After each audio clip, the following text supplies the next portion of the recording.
Hey everybody out there, today for you guys we are going to be profiling a deck that I don't think anyone has built, or if they have built, it's been a very long time since they built it.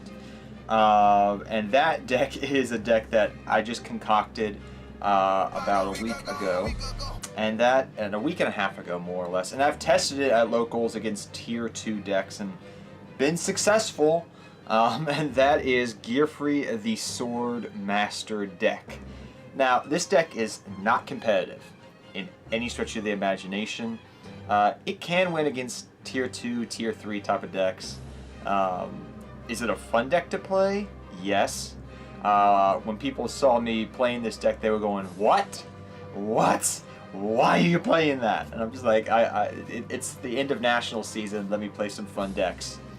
So, like I said, this is a deck I concocted. There was no template out there, so to speak, for a deck profile of this deck. So, I had to concoct this deck and create this deck on my own. And I'm still playtesting ratios and things of that nature even after 2 weeks. So, if you want to make some fine adjustments or some tweaks, go right ahead. I know Gearfried the Lightning is by far probably the better one out of Gearfried the Swordsman, but Swordsman has a little bit of a benefit and works very well with equip cards and with Isolde. So for that reason, it's got a little bit of benefits for it. So let's get into the deck. I'll talk about it. You're probably wondering how the heck I concocted this, but we'll get into the deck and why I decided to build this and how I built it. So first off, we run 2 Gearfried the Sword Master. Now, like I said, Lightning is good, but it requires 3 tributes to get off. Swords Master requires Release Restraint Wave, requires this card, Release Restraint Wave, in combination with your Gearfried the Iron Knight. So you have Gearfried the Iron Knight on the field, activate Release Restraint Wave, bring out Gearfried the Swordman.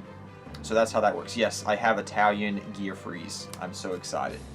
But, yes. I'm still playing around with the ratio if I want to run with 2 of this. Sometimes it gets clunky as a 2 of, but then a lot of times I go for 2 of. So it's kind of this weird combination right now that I'm trying to figure out the proper ratio. I do have an ultimate rare right there of it. I love it. I'm happy I hollowed these guys out. They look so beautiful. But yes, it's a ratio you can try 1 to 2 of in the deck. I'm trying 2 of. It's working fairly well. But yeah, very good card. You definitely want to run this in the deck. The effect pretty much is that he can only be special summoned by Release Restraint Wave, the Release Restraint card. And also, when he's equipped with an equipped card, you get to destroy a monster your opponent controls. This is not once per turn, which is kind of cool. So if you equip multiple equipped cards that turn, hey, you get to pop multiple monsters that your opponent has and clear boards that way, as well as gain equipped cards to your monster. So, like I said, still playtesting around, but I really like this card. Next we have my 3 Italiano Gearfrieds. Thanks to my friend at Nationals who picked these up for me for a couple bucks. I was very excited to get them. But these are Gearfried the Iron Knight, as you guys know. Pretty simple. Used to be used with the Butterfly Dagger Elmer combo back in the day with Royal Magical Library, but pretty much this guy here is just an 18 beat stick and Earth.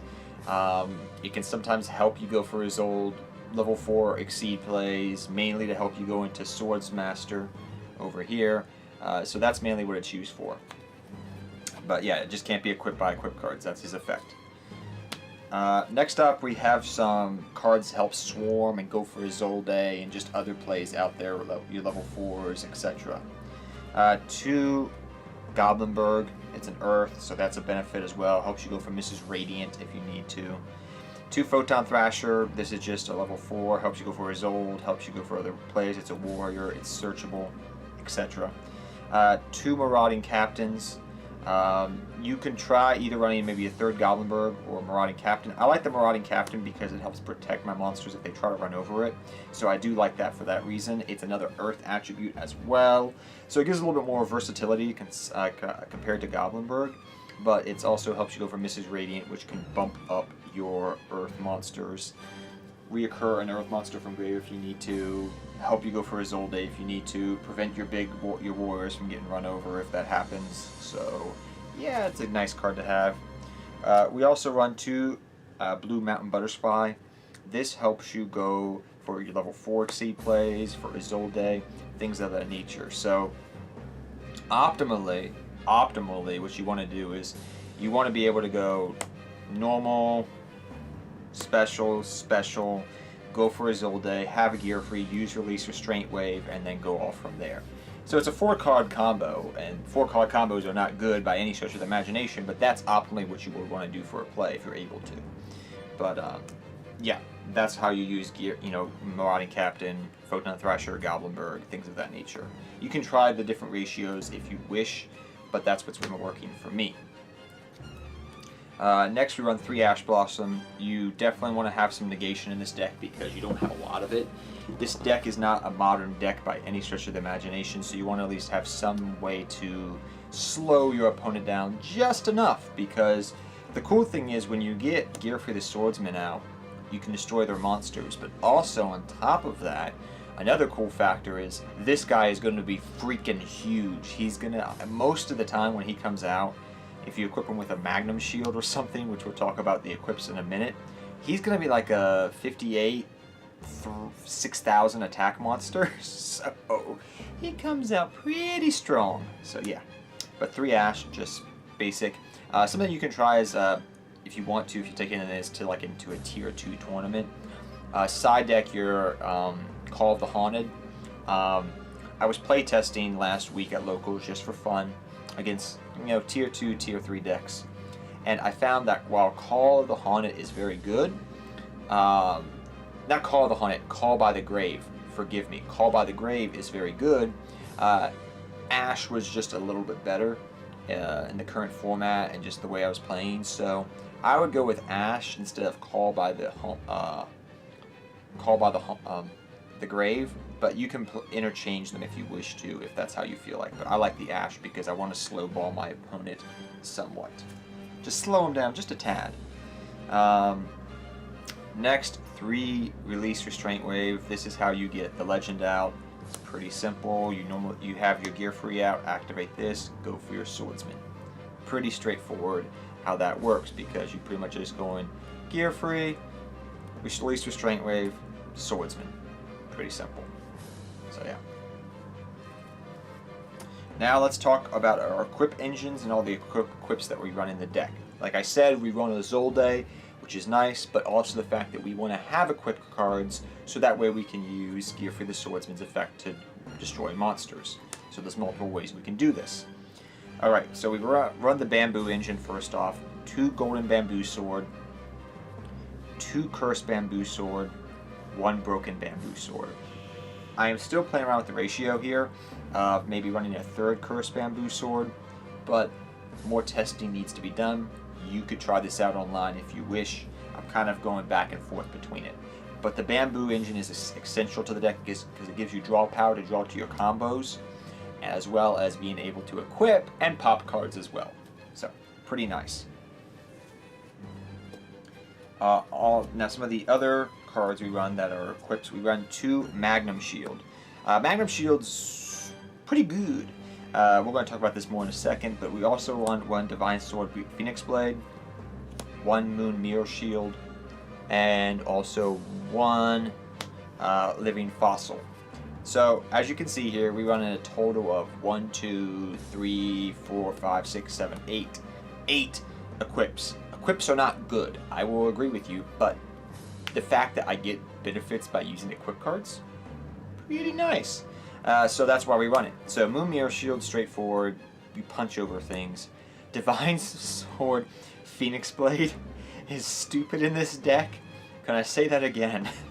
Why is it stupid? Because you can go for Isolde, pitch this to grave, cool.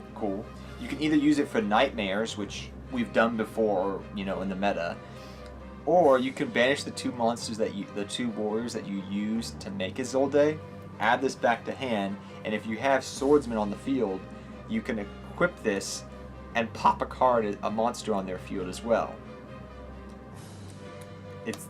It's the most versatile deck I've ever used Phoenix Blade in a long time. Because you could use it for Nightmares, or you could use it for Gearfried the Swordsman. Pretty cool. Living Fossil is good in the deck. Now, a judge friend I asked a judge friend of mine, does Living Fossil work with Gearfried? How does this combo work? Can I use Living Fossil to bring back Gearfried? And his answer was, yes, you can. That's the ruling. It will not destroy itself, apparently. But I couldn't.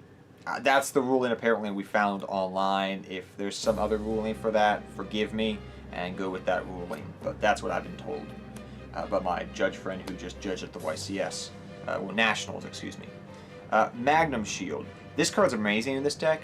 This card helps OTK and just put a lot of damage on the board really quickly. If you have double Magnum Shield equipped to your monster, Lord have mercy upon your opponent. You pretty much equip this to Shord's Shield, pop a card, you're going to gain the attack, so he's going to be at 58 something attack. Like what? 2, so that's 4, so yeah, 58,000 attack. 5,800 attack. So, yeah. Sorry, I know I misspoke on my numbers, but yeah, this is a card that I run multiples of because it's really nice. It's a little bit better than Moon Meal Shield, but yes, I'm trying to find other equips that I could use to maybe protect my Gearfried, quote unquote. But more playtesting needs to be done. But these are the equips that I've been using recently that work well with the deck. Onwards, we run for your one-of spells, 1 Hidden Armory. I like this as a one-of. It's just nice to have. You don't have to run it, but I like it. 1 warrior returning alive to recur your warriors in the graveyard. It's pretty nice. I mean, it's a Joey deck. I mean, it's not Red Eyes, but it's Gearfried, so it's a Joey deck. So I'm running Structure Deck Joey Scapegoats because it helps you go for link plays, Boral Load, Boral Sword. Like, okay, cool. More Joey cards in this deck, right? Upstart Goblin, you need the draw power in the deck. Reinforcement of the Army, you need this as well to draw cards because, well, drawing cards is important to get to your combo plays. And 1 Monster Reborn as well because Monster Reborn helps reborn things and go off things. Pretty simple. Let's go on to our traps now. 3 Infinite Impermanence. Like I said, you want some negation in this deck, and Infinite Permanence gives that to you. And it's just useful overall. Depending upon your matchup, you can side deck it in or out. I'm also running, along with Infinite Permanence, 2 Call by the Haunted. You could use Back to the Front, but I like Call the Haunted because it puts my monster in attack position, and pretty much anything I'm bringing back is going to be big attack. So you can play around with that, but I do like the 2 Call the Haunted. So 2 Call by the Haunted along with the 3 Infinite Impermanence. That's all for the main deck at the moment. Let us now proceed to go on to the extra deck. Thank you to my friend who gave this to me for my birthday. I love this field center. So, extra deck monsters. Azolde, pretty simple warrior-based equipped deck. Link Karibo. Proxy Dragon. Mrs. Radiant. Cerberus. Phoenix. Unicorn, Nightmare Unicorn, Low Dragon. You could either run Boral Load with Boral Sword, Lightning for just a little package you can have there, Tornado Dragon because destroy things, Exciton Knight, which you go for, Babuska or Babuska as I call it as well. The ship. If you guys don't know how to go for this ship, it's pretty much number 27 Dreadnought. Super Dreadnought Dread helps you go into Super Quantum Magnum. The big Megazord guy. He's just nice to have in the deck. To have as well. Then we have our tokens for our scapegoats because, yeah, you need those. So, our tokens for our scapegoats as well. But yeah, it's pretty straightforward. You pretty much just run generic level 4s, generic links, and things of that nature for the extra deck. If you are really trying to go against the meta a little bit, you could definitely in your side deck, if you wanted to, run Winter Cherries and things of that nature as well. But like I said, this is just a fun deck to play, guys. I had fun building this deck, like a lot. Is it meta? No. Is it fun? Yes. Can it win against random decks? Yes. Which is hilarious, I find. But the deck's just really freaking fun to play, guys, and I would highly say just try this out if you're a nostalgic guy. And like I said, I'm still testing things out because there was no template at all for constructing this deck. Like, nowheres. The best deck profile I could find was from 8 years ago, and it was for GOAT format. So I had to construct this on my own with my knowledge of deck building. So yeah, any constructive criticism is welcome. Thank you for your support. If you enjoyed this video, please leave a thumbs up down below, subscribe to the channel, and bell. And as well, guys, if you enjoy the channel and want to help support it, please subscribe and on Patreon. Thank you so much, guys, and I'll see you all next time. Go Gearfried, go Joey. Hope you enjoyed this fun little old school video. Take care, everybody. I'm feeling like I'm torn apart, like I might be nothing. You've been leaving all these scars on everything you touch, and you got me like, whoa, oh, oh.